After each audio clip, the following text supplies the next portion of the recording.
नमस्कार सभी को। आप सभी का आपके अपने इस YouTube चैनल पर हार्दिक स्वागत है। आज हम तुलसीदास जी द्वारा रचित रामचरितमानस का जो पहला कांड है बालकांड, उससे संबंधित चर्चा करने जा रहे हैं। रामचरितमानस लोकनायक तुलसीदास जी द्वारा रचित है। इसमें जो बालकांड है उसमें 361 दोहे हैं और 12 मास पारायण इसके अंतर्गत आते हैं। रामचरितमानस जो है इसमें 7 कांड हैं। इन 7 कांडों को क्रम से याद करने की जो ट्रिक है वो है बालक अयोध्या के अरण्य की सुंदर लंका उत्तर में। तो इस आधार पर आप पता लगा सकते हैं कि पहला कांड कौन सा है, दूसरा कांड कौन सा है। तो सबसे पहले बालक मतलब बालकांड। तो पहला कांड रामचरितमानस का कौन सा है, बालकांड है। दूसरा है अयोध्या कांड, ये साइलेंट रह जाएगा। फिर है अरण्य कांड जो तीसरा कांड है। फिर चौथा कांड है किष्किंधा कांड। पांचवा कांड है सुंदर कांड।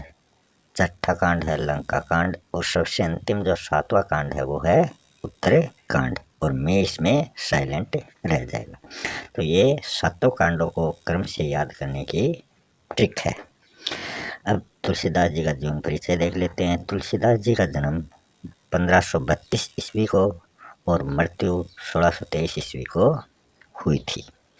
राम भक्ति पर इन्होंने सबसे अधिक बल दिया था। ये राम के पक्के भक्त थे और इनकी जो भक्ति भावना थी वो सगुण भक्ति थी। भाषा वैविध्य इनकी सबसे बड़ी विशेषता मानी जाती है कि इनके काव्य की सबसे बड़ी विशेषता इसकी भाषा विविधता है।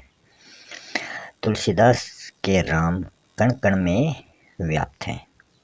रामचरितमानस की शुरुआत चैत्र शुक्ल नवमी मंगलवार संवत 1631 को की गई थी। तो संवत 1631 इसको ईस्वी में बदलते हैं तो इसमें से 57 घटा लेते हैं। तो 1574 के आसपास ये सन आ जाती है। तो इस सन को इस रामचरितमानस की रचना की गई थी। चैत्र शुक्ल नवमी को श्री राम का जन्म हुआ था, इसलिए इसी दिन इस मानस की रचना शुरू की गई थी।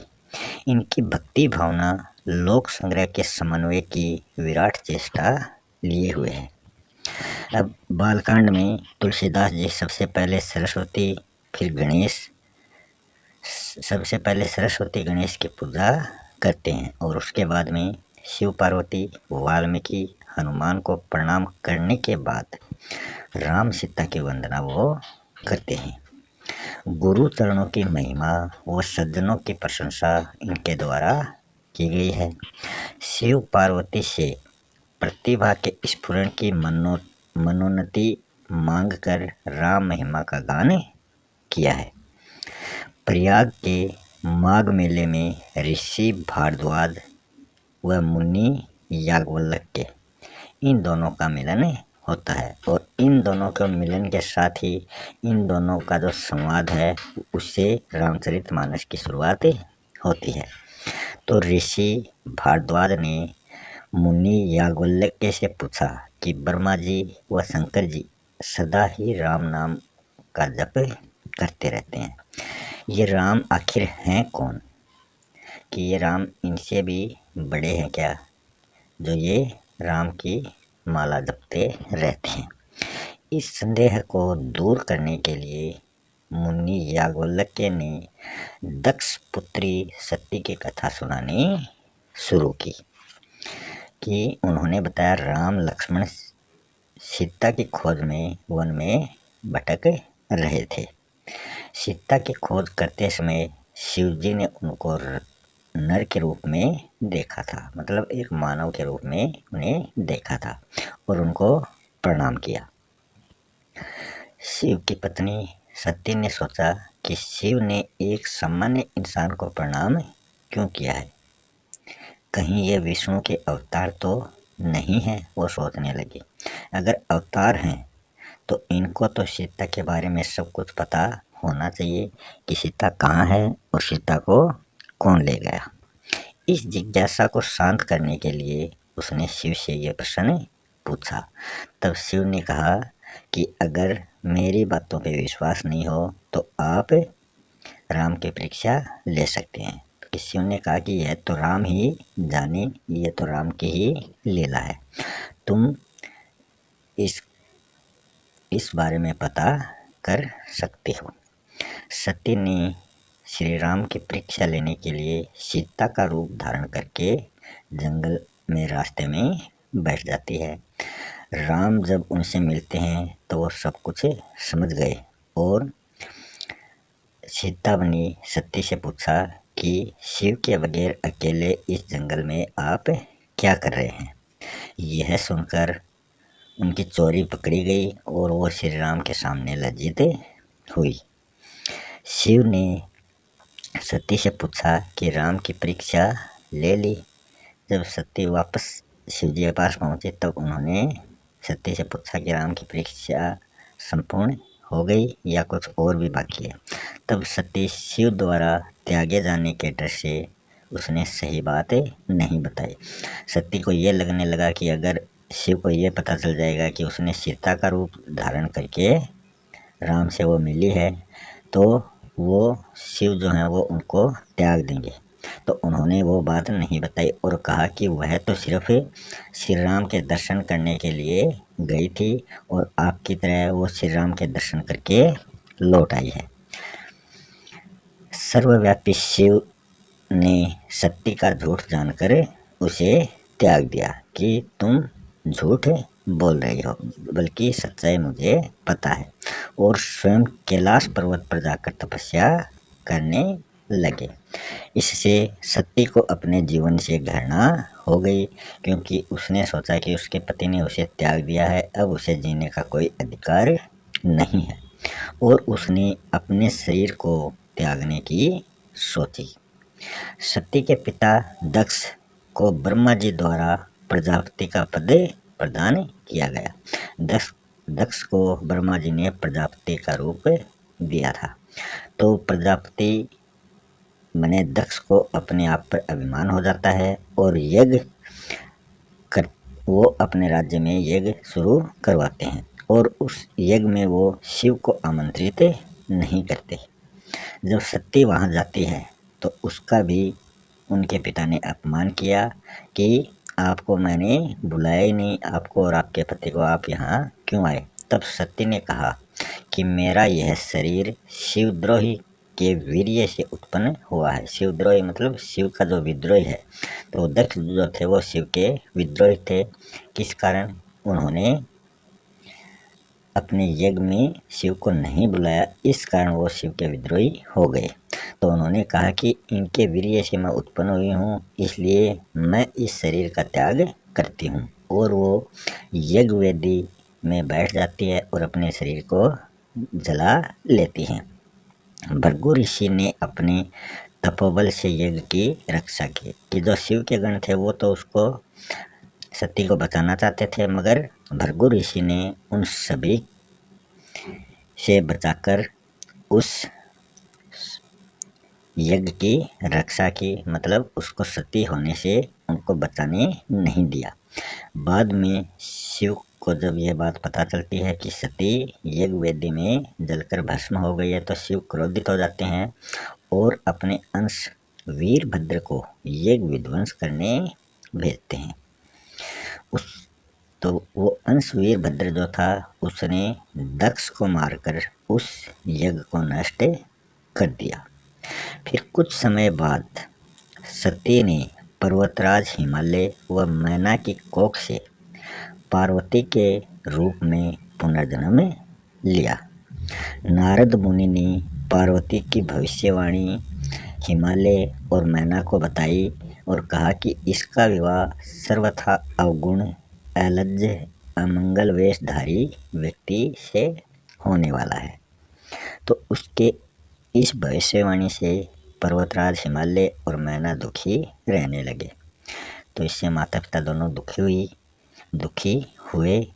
पार्वती ने अपने सौपन की बात उनको बताई कि उनको एक सौपन आया, उसमें एक ब्राह्मण राजकुमार ने उसको उपदेश दिया कि अगर वह वन में जाकर तपस्या करते हैं तो उनके सारे दोष कट जाएंगे। कि ये भविष्यवाणी मैं झूठी साबित कर सकती हूँ कि मुझे एक राजकुमार, जो ब्राह्मण राजकुमार थे, उन्होंने उपदेश दिया कि मैं ऐसा करूँगी तो मेरे को अच्छा वर मिलेगा। शिव को पति रूप में प्राप्त करने के लिए पार्वती ने कठिन तपस्या की, मगर पार्वती तो ये चाहती थी कि शिव ही उनके पति बने, तो उन्होंने शिव को प्राप्त करने के लिए कठिन तप शुरू किया। सबसे पहले क्रमशः वो कंद मूल खाती थी, तो उन कंद मूल को उन्होंने छोड़ दिया। फिर धीरे धीरे साग सब्जी पर आ गई, उनका भी उन्होंने त्याग किया। फिर पानी पर जीवित रहकर तपस्या करने लगी, फिर पानी भी उसने त्याग दिया। फिर सूखे पत्ते खाकर अपना जीवन व्यतीत करने लगी और तपस्या करने लगी, और अंत में सूखे पत्ते भी उन्होंने खाने छोड़ दिए, तो उनका नाम अपर्णा पड़ा। अपर्णा उसका नाम पड़ा, और वह अंत में सूखकर कांटा हो गई थी कि इतनी कमजोर हो गई जैसे एक कांटा होता है। तब उसे एक दिन एक आकाशवाणी सुनाई देती है कि मैं तुम्हारी इस तपस्या से बहुत प्रसन्न हुआ हूँ और तुम्हें वरदान देता हूँ कि शीघ्र ही शिव तुम्हें पति के रूप में प्राप्त होंगे। शिव राम भक्ति में हमेशा मग्न रहते थे। राम ने शिव को पार्वती का वृत्तांत सुनाया कि हिमालय की पुत्री पार्वती दिन रात तुम्हारी तपस्या करती रहती है और वो तुम्हें अपने पति के रूप में स्वीकार करना चाहती है, और उससे विवाह करने का अनुरोध राम ने शिव से किया कि तुम तुरंत जाओ और उससे विवाह करो। शिव ने पार्वती को समझाने के लिए सप्त ऋषियों को भेजा, मगर वो सभी असफल रहते हैं। कि वो पार्वती को समझाते हैं कि आप उनसे विवाह करने का ये जो व्रत है ये तोड़ दो, मगर वो सभी असफल रहते हैं, और उन्हें निश्चल व अटूट प्रेम के कारण विवाह करने का वो सप्त ऋषिगण जो थे वो शिव निवेदन करते हैं कि हम तो उन पार्वती से हार गए, अब आपको उनसे विवाह करना ही होगा। इसी बीच तारकासुर राक्षस ने 10 दिशाओं को जीतकर सभी देवताओं को बंदी बना लिया था। सभी देवता डर गए और ब्रह्मा जी के पास पहुंचे। ब्रह्मा जी ने सभी देवताओं को उपाय बताया कि शंकर के वीर्य से उत्पन्न पुत्र ही इसका अंत कर सकता है। यह कार्य उन्होंने कामदेव को सौंपा। कामदेव ने शिव की समाधि तोड़ने के लिए उनकी आंखों में कामरूपी बाण चलाए, ताकि उनके वीर्य से उनका पुत्र उत्पन्न हो सके। तो शिव को अपनी तपस्या बीच में अवरुद्ध होने के कारण क्रोध आ गया, और उन्होंने अपना जो तीसरा नेत्र है उसको खोलकर उस कामदेव को भस्म कर दिया। कामदेव के भस्म करने से उसकी जो पत्नी थी रति, वो बहुत दुखी होती है। तो शिव ने उसकी पत्नी रति को कहा कि आज से तेरे पति का नाम अनग होगा। वह द्वापर युग में कृष्ण के अवतार के रूप में पुनः जन्म लेगा। ऐसा वरदान प्राप्त करके रति वहां से चली जाती है। ब्रह्मा जी का विवाह निश्चित करने गए। ब्रह्मा जी जब पार्वती से विवाह निश्चित करने पर्वतराज हिमालय के पास गए, तो वहाँ उन्होंने अंतिम बार सोचा कि पार्वती को समझाया जाए ताकि वो शिव से विवाह करने की शर्त भूल जाए। तो उन्होंने पार्वती को समझाया कि शिव ने कामदेव को ही भस्म कर दिया, तो तुम उनसे विवाह करके कैसे सुखी रहोगी, कि तुम उससे विवाह करके सुखी नहीं रह पाओगे। मगर पार्वती ने ब्रह्मा जी की एक ने सुनी और वो अपनी बात पर अटल रही। तो ब्रह्मा जी ने आखिर हार कर विवाह के लिए शुभ दिन निश्चित किया और लगन पत्रिका बनवाई, और दोनों के विवाह की तैयारियां शुरू हो गई थी। जब शिव की बारात हिमाचल के समीप पहुंची तो बारात के स्वागत के लिए वधू पक्ष मतलब पार्वती के पक्ष के जो लड़के खड़े थे वे दूल्हे व बारातियों को देखकर डर गए और उन्होंने आकर मैना को बताया कि दूल्हा तो बिल्कुल पागल है और उसके साथ जो बाराती हैं वो उससे भी बड़े पागल हैं। शिव की बारात में जो बाराती थे वो राक्षस ज़्यादा थे। नारद मुनि ने मैना को समझाया कि आपकी पुत्री तो साक्षात शक्ति है, वह सदा शिव की अर्धांगिनी रहेगी। शिव पार्वती को लेकर कैलाश धाम पहुँचते हैं, उनका विवाह संपन्न हो जाता है और वो कैलाश धाम आ जाते हैं। कुछ समय बाद उनके पुत्र के रूप में षणमुख कार्तिकेय का जन्म होता है और उसी कार्तिकेय ने तारकासुर का संहार कर तीनों लोकों का भय दूर किया था। कार्तिकेय का जो वाहन है वो क्या है? मोर। जब शिव के मुख से राम का जप सुनकर पार्वती ने पूछा कि ये राम कौन है? अगर ये सर्वशक्तिमान है तो पशु पक्षियों पौधों से सीता का पता क्यों पूछ रहे हैं?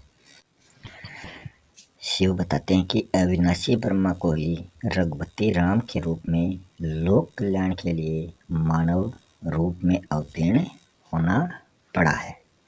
जब जब धरती पर अधर्म व पाप की वृद्धि होती है तब तब भगवान मानव शरीर का रूप धारण कर पृथ्वी की रक्षा करते हैं। एक बार नारद के शाप को सत्य करने के लिए भी भगवान ने शरीर का रूप धारण किया था।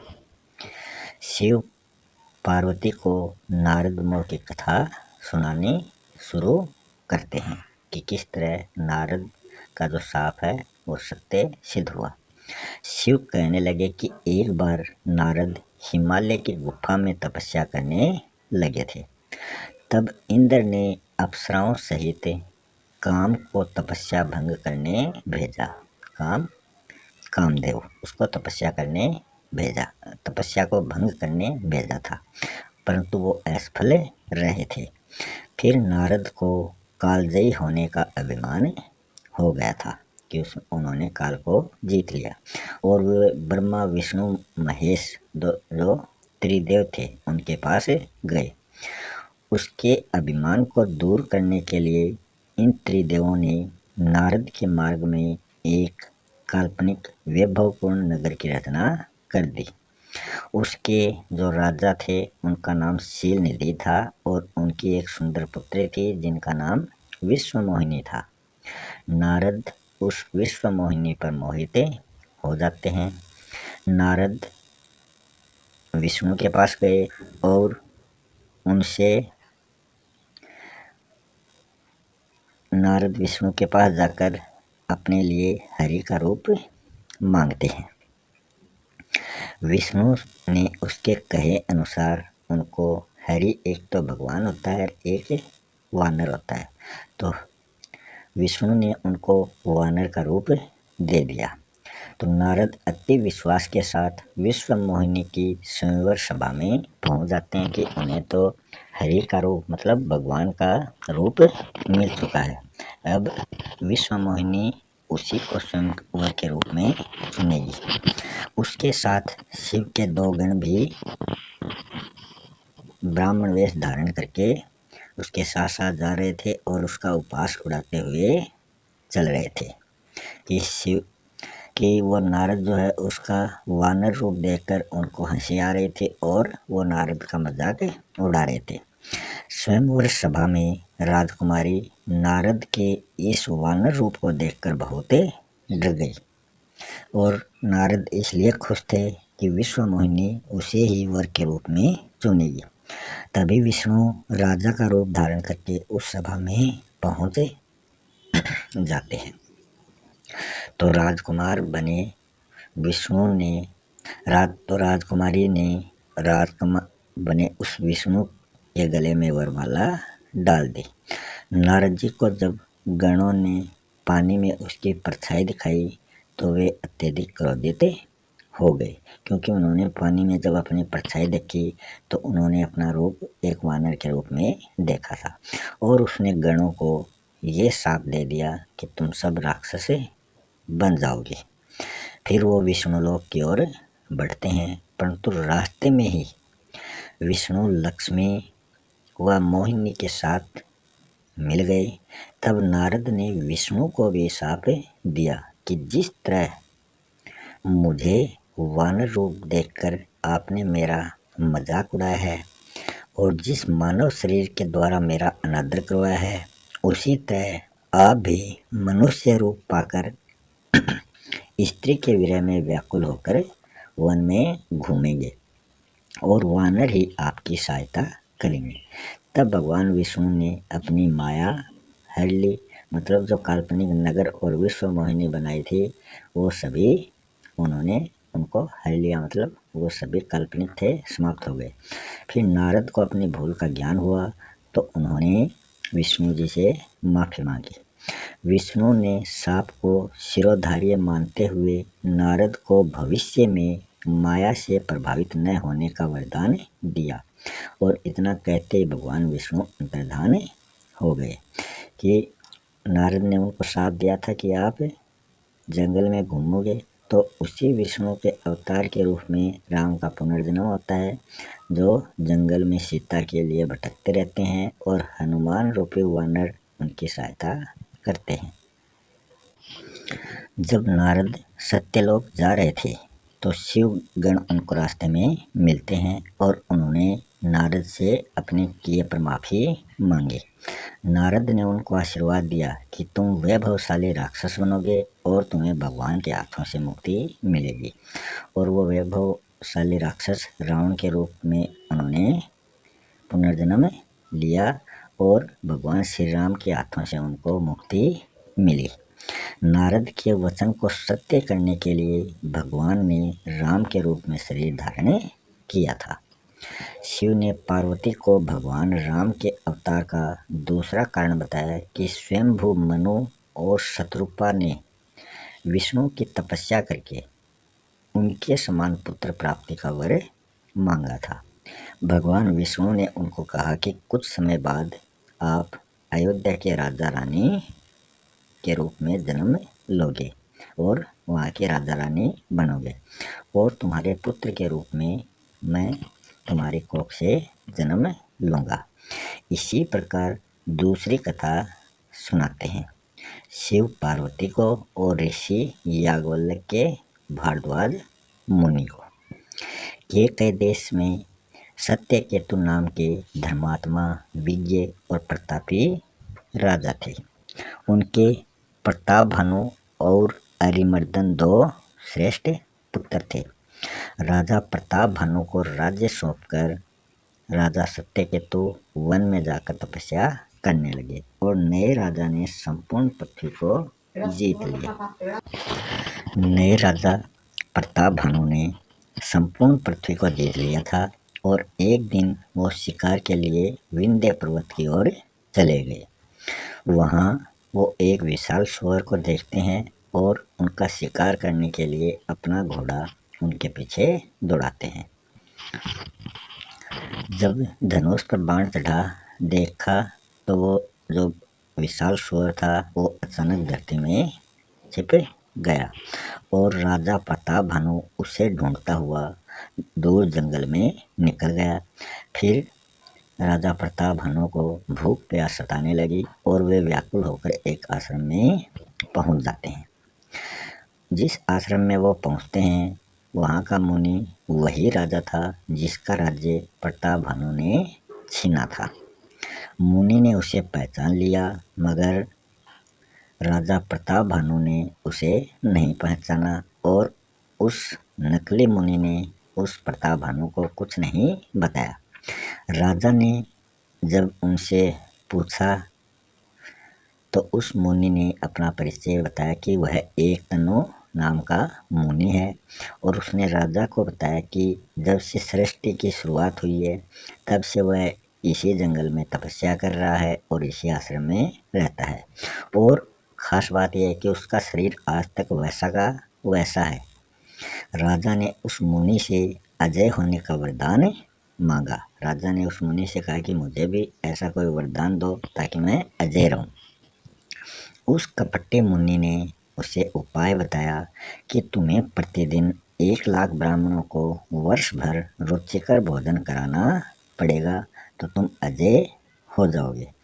कपटी मुनि ने कहा कि मैं वन से बाहर तो नहीं जाता, पर तुम्हारे इस वरदान के लिए मैं तुम्हारे राज्य में जाऊंगा। तुम्हारे पुरोहित का वेश धारण कर ब्राह्मणों के लिए मैं भोजन बना दिया करूंगा, पर यह सच्चाई किसी को मत बताना, वरना तुम्हारा सर्वनाश हो जाएगा। अब तुम सो जाओ, मैं अपने तपोबल से तुम्हें नगर भेज दूंगा। तभी कालकेतु राक्षस, जो विशाल सुअर बना था, उस मुनि का परम मित्र था, वह वहां आ जाता है। वही सुअर के वेश में राजा को छलकर यहाँ लाया था। राजा ने कभी उसका राज्य भी छीना था, तो दो कपटी एक साथ मिल गए थे, एक तो वो मुनि और एक कालकेतु। कालकेतु ने अपने मायावी घोड़े से राजा को महल तक पहुंचा दिया। जैसे ही राजा सुबह उठे तो उन्होंने अपने आप को महल में पाकर वो बहुत खुश हुए। उन्होंने देखा कि रात को तो वो जंगल में था और सुबह वो महल में पहुंच गया है। इस तरह 2 दिन बीत गए। तीसरा दिन आया तो राजा ने 1 लाख ब्राह्मणों को भोज के लिए आमंत्रित किया। कालकेतु जो राक्षस था, उसने पुरोहित का रूप धारण कर लिया, जिसने उस रसोई में अनेक प्रकार के व्यंजन व ब्राह्मणों का मांस तैयार कर दिया। ब्राह्मणों को आकाशवाणी सुनाई दी कि भोजन में मांस मिला हुआ है, तो सभी ब्राह्मणों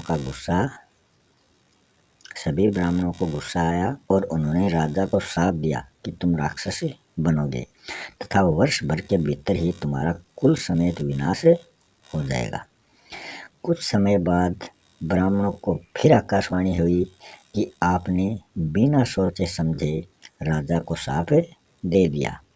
वे तो निर्दोष हैं, पर अब कुछ नहीं हो सकता। जिस प्रकार एक तीर धनुष से छूट जाता है तो फिर वो वापस नहीं आता, उसी प्रकार अगर किसी को श्राप दे दिया तो वो श्राप वापस नहीं आता।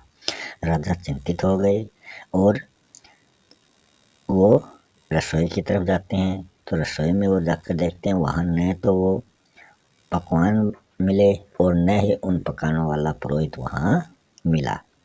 जब कालकेतु ने उस कपटी मुनि को समाचार सुनाया कि उन्होंने अपना काम कर दिया, तो उस कपटी मुनि ने देशी विदेशी राजाओं को उस प्रताप भानु के राज्य पर आक्रमण करने के लिए बुला लिया कि अब उनमें इतनी ताकत नहीं है, अब हम सबको मिलकर प्रताप भानु पर आक्रमण करना चाहिए।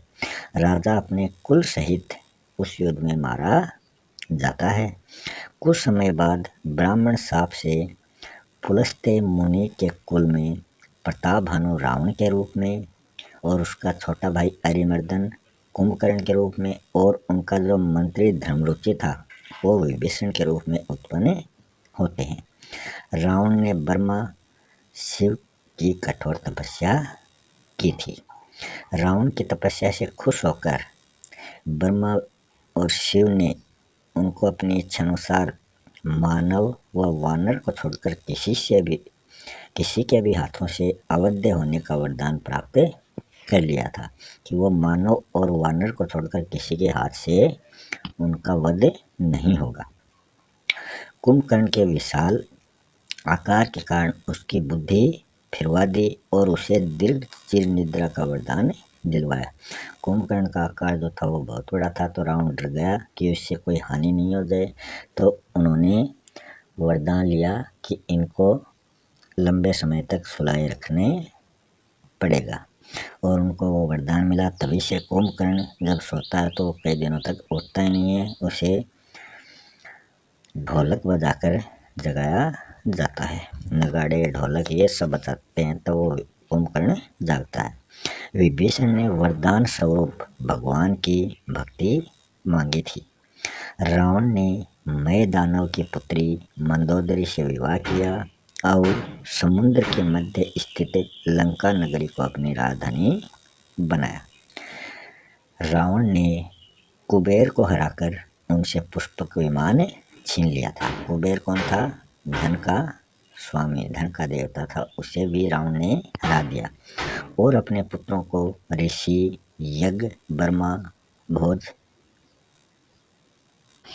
और रावण ने अपने पुत्रों को ऋषि, यज्ञ, ब्रह्मा, भोज, गोरक्षा आदि कार्यों में बाधा डालने का आदेश दे दिया कि कोई भी ऋषि अगर तपस्या करता है या कोई भी राजा यज्ञ करवाता है तो आप उनके यज्ञ और तपस्या में रुकावट डालो। पुत्र मेघनाद ने इंद्र को पराजित किया था। सभी देवता हारकर ब्रह्मा जी की शरण में रक्षा के लिए चले जाते हैं। भगवान विष्णु ने आकाशवाणी की कि पूर्व जन्म में कश्यप और अदिति को मैंने उनके घर पुत्र के रूप में जन्म लेने का वचन दिया था। अब दशरथ और कौशल्या के रूप में जन्म हुआ है। मैं उनके यहाँ जन्म लेकर राक्षसों का संहार करूँगा। देव पृथ्वी पर वानर और ऋक्ष के रूप में, ऋक्ष मतलब रीछ के रूप में उत्पन्न होंगे। दशरथ निसंतान होने से चिंतित रहने लगे और वशिष्ठ ऋषि से उपाय पूछा कि कैसे हमें पुत्र की प्राप्ति होगी। वशिष्ठ ऋषि ने श्रृंगी ऋषि को बुलाकर पुत्रेष्टि यज्ञ करवाया जिससे पुत्र की प्राप्ति होती है। श्रृंगी ऋषि ने यज्ञ विधि से एक फल उत्पन्न किया और उस फल को राजा दशरथ को दिया और कहा कि सभी रानियों को वो फल खिला दें। उस फल का आधा भाग दशरथ ने कौशल्या व कैकेयी को दे दिया और शेष आधा भाग जो था वो उन दोनों रानियों को दिया और कहा कि ये उनकी जो तीसरी रानी है सुमित्रा उसके पास भिजवा दें, जिस फल को खाने से तीनों रानियां गर्भवती हो जाती हैं। और जैसे ही 9 मास का समय पूर्ण होता है तो चैत्र शुक्ल नवमी को राम का जन्म सबसे पहले होता है। तो राम दशरथ के सबसे बड़े पुत्र थे। मुनि वशिष्ठ ने जातकर्म संस्कार पूर्ण करवाया। कुछ समय के बाद कैकेयी व सुमित्रा के भी 2 पुत्र हुए थे। कैकेयी के 1 और सुमित्रा के 2। तो राम के 3 भाई और उत्पन्न हुए थे जिनके नाम थे क्रमशः कैकेयी के पुत्र का नाम भरत और सुमित्रा के पुत्र का नाम लक्ष्मण और शत्रुघ्न। वशिष्ठ मुनि ने यज्ञ कर्म में मरीचि और सुबाहु राक्षस, जब भी वशिष्ठ मुनि यज्ञ कर्म करते थे तो मरीचि और सुबाहु जो राक्षस थे वो उनके यज्ञ को पूर्ण नहीं होने देते, उनके यज्ञ में रुकावटें डालते थे, जिससे वशिष्ठ मुनि परेशान हो गए और उन्होंने सोचा कि राम ही उनसे उनकी रक्षा करेंगे, उनसे निजात दिलवाएंगे और वो राम को लेने के लिए अयोध्या नगरी आ जाते हैं। और उन्होंने दशरथ को ये सारी बातें बताई। तो राजा दशरथ को भी डर लगने लगा कि अपने जो बालक हैं वो नादान हैं, छोटे हैं, अभी उनका जो बचपन है वो चल रहा है। मगर वशिष्ठ मुनि के द्वारा बहुत समझाने के बाद दशरथ राजी हो जाते हैं और वो राम लक्ष्मण को लेकर वशिष्ठ मुनि जंगल लौट आए। रास्ते में ताड़का राक्षसी का राम ने वध किया था, राम के हाथों उसका वध हुआ था। जब यज्ञ के समय मरीचि वहां आता है तो राम ने अपने बाण से, कि उसका वो बाण ऐसा था जिसके नोक नहीं थे, बिना नोक वाले बाण से उस मरीचि को बहुत दूर तक फेंक दिया और सुबाहु को अपने आग्नेय वस्त्र, आग्नेय मतलब जलाने वाला, आग्नेय अस्त्र से जलाकर, वस्त्र नहीं ये अस्त्र है, आग्नेय अस्त्र से जलाकर मार डाला। कुछ समय बाद विश्वामित्र ऋषि उन दोनों भाइयों को लेकर मिथिला राजा जनक के धनुष यज्ञ में जाने लगे। उनको निमंत्रण मिला था धनुष यज्ञ में आने का। तो मार्ग में एक शिला पड़ी हुई थी और उस शिला पर राम का पैर पड़ते ही वो गौतम ऋषि की पत्नी अहल्या के रूप में प्रकट हुई थी।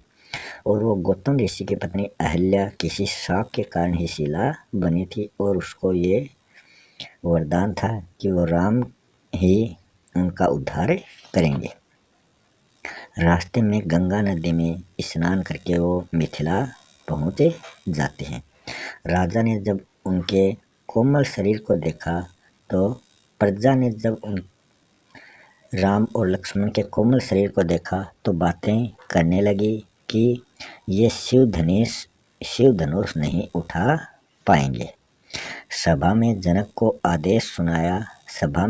ने आदेश सुनाया कि जो भी इस शिव धनुष पर डोरी चढ़ाकर इसको तोड़ेगा उसी से वे अपनी पुत्री सीता का विवाह करेंगे। सीता की जो माता थी उसका नाम सुनैना था। जब सभी राजा असफल हो गए तो जनक ने कहा कि इस धरती पर ऐसा वीर ही नहीं है जिससे मैं अपनी पुत्री का विवाह कर सकूं, कि मुझे बहुत दुख है कि मेरी पुत्री सीता जन्म भर अविवाहित रहेगी। लक्ष्मण को जनक की यह बात बुरी लगी और वो खड़े होकर जनक से बोले कि जहाँ रघुवंशी बैठा हो वहाँ पृथ्वी वीर रहित होने की बात नहीं करनी चाहिए। अगर मुझे अपने भाई से आदेश मिले तो मैं इस शिव धनुष को कुक्कर मुत्ते की भांति तोड़ सकता हूँ। राम ने लक्ष्मण को शांत करके बिठाया। तो विश्वामित्र ने राम को आदेश दिया कि तुम जाकर उस धनुष को तोड़ो। राम ने सभी राजाओं को प्रणाम किया और राजा जनक को भी प्रणाम कर आसानी से धनुष के पास गए और बहुत ही सरलता से उस धनुष को अपने हाथों में लिया और उस पर डोरी चढ़ाकर उसको तोड़ दिया। सीता से फिर राम का विवाह संपन्न हो जाता है। तभी वहाँ परशुराम जी का आगमन हो जाता है, जिसे क्रोध में देखकर सब प्रजावासी डर जाते हैं। परशुराम ने जब शिव धनुष के टुकड़े देखे तो क्रोध में आकर पूछा कि उनके गुरु शिव का धनुष किसने भंग किया है। तो राम ने कहा यह भूल मुझसे हो गई है। यह बात सुनकर परशुराम ने उससे भीड़ से अलग होने को कहा ताकि परशुराम के हाथों किसी और का वध नहीं हो जाए। यह बात सुनकर लक्ष्मण हंसे और परशुराम से कहा कि हमने बचपन में पता नहीं कितने ऐसे धनुष तोड़े थे, तब तो आपने कुछ नहीं कहा, अब इस पुराने से धनुष के लिए इतने कुछ कह रहे हो। यह धनुष तो पुराना था, सो भैया राम के हाथ लगाते ही टूट गया, इसमें भैया का क्या दोष है। लक्ष्मण की बातें सुनकर परशुराम को और अधिक क्रोध आ जाता है। राम ने उन्हें समझाया कि आप लक्ष्मण पर क्रोध न करें, गलती मुझसे हुई है। परशुराम ने राम से कहा कि या तो मुझे युद्ध में हराओ या मेरे नाम जैसे परशुराम में राम लगा है तो अपना ये राम जो नाम है ये त्याग दो, तुम अपना नाम बदल लो। राम ने कहा आप सेवक हैं और मैं स्वामी, भला हम दोनों में मुकाबला कैसा होगा। राम ने परशुराम से कहा कि आप स्वामी हैं और मैं सेवक, हमारे बीच युद्ध कैसे संभव है कि एक स्वामी का सेवक के साथ युद्ध करना संभव नहीं है। मेरा नाम तो केवल राम है मगर आपके नाम में परशु जुड़ा है। मेरे धनुष पर एक डोरी है और आपके पर 9, मतलब परशुराम का जो धनुष था वो धनुष ना होकर उन्होंने जो जनेऊ पहन रखा था उस पर 9 डोरियां थी। हम रघुवंशी किसी से डरते नहीं हैं, हम ब्राह्मणों पर अपनी शक्ति का प्रयोग नहीं करते। राम के ये वचन सुनकर परशुराम को ज्ञात हो जाता है कि वे स्वयं लक्ष्मीपति विष्णु का अवतार है। परशुराम ने अपना संदेह दूर करने के लिए अपना धनुष राम की ओर बढ़ाया तो देखते देखते वह धनुष स्वयं राम के हाथों में चला गया। इस चमत्कार को देखकर परशुराम को सब कुछ समझ में आ गया और उन्होंने राम से माफी मांगी। बाद में कुशल ध्वज की पुत्री मांडवी और श्रुतकीर्ति और सीता की छोटी बहन उर्मिला का विवाह भी राम के भाइयों के साथ हुआ। बाद में सभी अयोध्या आ गए। तो जो मांडवी है कुशल ध्वज की पुत्री, उसका विवाह भरत से होता है और कुशल ध्वज की दूसरी पुत्री श्रुतकीर्ति का विवाह शत्रुघ्न से होता है और सीता की छोटी बहन उर्मिला का विवाह लक्ष्मण से होता है। सत्पुरुषों की सभा को तुलसी ने चलता फिरता तीर्थराज बताया है। इसमें नहाने से कौवे तुरंत कोयल बन जाते हैं। सत्पुरुष दुष्टों की संगति से अपने अच्छे स्वभाव को नहीं त्यागते। बंदऊ गुरु पदकंज कृपा सिंधु न रूप हरि। तो यहाँ गुरुपदकंज इसमें लुप्तोपमा अलंकार है। इसमें समान जो वाचक शब्द है समान धर्म वो इसमें प्रयुक्त नहीं हुआ। गुरुपदकंज लुप्तोपमा अलंकार है। कृपा रूपी सिंधु यहाँ रूपक अलंकार है और हरि के दो अर्थ हैं, एक तो विष्णु और एक वानर, तो यहाँ श्लेष अलंकार है। तो इस पंक्ति में 3 अलंकार दिए गए हैं। तुलसी ने दुर्गुणों को कैसा बताया है? तेज में अग्नि के समान, क्रोध में यमराज के समान, पाप में कुबेर के समान। तुलसीदास जी ने सज्जन लोगों की तुलना कमल व अमृत से की है और दुर्जन लोगों की तुलना जोंक और मदिरा से की है। तुलसीदास जी ने रामचरितमानस की तुलना गंगा नदी की टेढ़ी धारा और काली गाय के दूध से की है। तुलसी ने राम भक्ति को वर्षा ऋतु, सेवक को धान और रा और मैं जो 2 अक्षर हैं इनको श्रावण भाद्रपद माना है। तुलसी ने कलयुग को हिरण्यकश्यप और राम नाम के जप को नरसिंह माना है। तुलसी द्वारा रचित बालकांड में आए हुए प्रमुख शब्द कि ऐसे कोई पंक्ति दे देते हैं, उनमें ऐसा कोई शब्द रख देंगे, फिर उस शब्द का हिंदी अर्थ पूछा जाएगा। जैसे किसी पंक्ति में कामधेनु आ गया तो ये किसका संकेत कर रहा है? तो ये ताड़का राक्षसी के बारे में कहा गया है। महिषेषा जो कहा गया है ये यमराज के बारे में कहा गया है। विबुध वेद्य जो कहा गया है ये देवताओं के वेद्य अश्विनी कुमार के लिए ये शब्द आया है। पोत का अर्थ होता है पापी, बलाक का अर्थ होता है बगुलों का समूह है। भेषज शब्द उस शब्द के लिए आया है। अनहवाई मतलब नहाकर, पाथा मतलब जल, तोषक तोषा मतलब संतोष भाव की पुष्टि, भवबारी मतलब मृग मरीचिका, सुकृति मतलब पुण्यात्मा, बनज या फिर कंज इनका अर्थ है कमल, भयताप मतलब भय 3 प्रकार से होता है, भौतिक, दैविक और आध्यात्मिक, जुड़ाई मतलब सर्दी का ज्वर, दुरित मतलब पाप, कुंद मतलब माघ में खिलने वाला सफेद पुष्प, मुकुर दर्पण, तीर्थराज मतलब प्रयाग, सरसई मतलब सरस्वती नदी, माहुर मतलब विष, अवनीशा मतलब राजा, सारी मतलब मैना, किंकर मतलब सेवक, पय विशद मतलब सफेद दूध, बंचक ठग, पूषण सूर्य, पिपीलिका चींटी यह शब्द शुद्धि में भी आता है। पिपीलिका जो है ये शब्द शुद्धि में भी आता है। निधानु मतलब खजाना, शैलसुता मतलब नर्मदा, कुंभज मतलब अगस्त्य मुनि, करिगन मतलब हाथियों का समूह है, मधुमास होता है चैत्र मास। तो आज हमने बालकांड से संबंधित सभी जो तथ्य हैं वो आपके सामने प्रस्तुत किए हैं। अगर वीडियो अच्छा लगे तो चैनल को सब्सक्राइब करें और अपने दोस्तों के साथ शेयर ज़रूर करें। तो इसी के साथ मैं आपसे विदा लेता हूँ। मिलते हैं अगले किसी नए टॉपिक के साथ। तब तक के लिए धन्यवाद।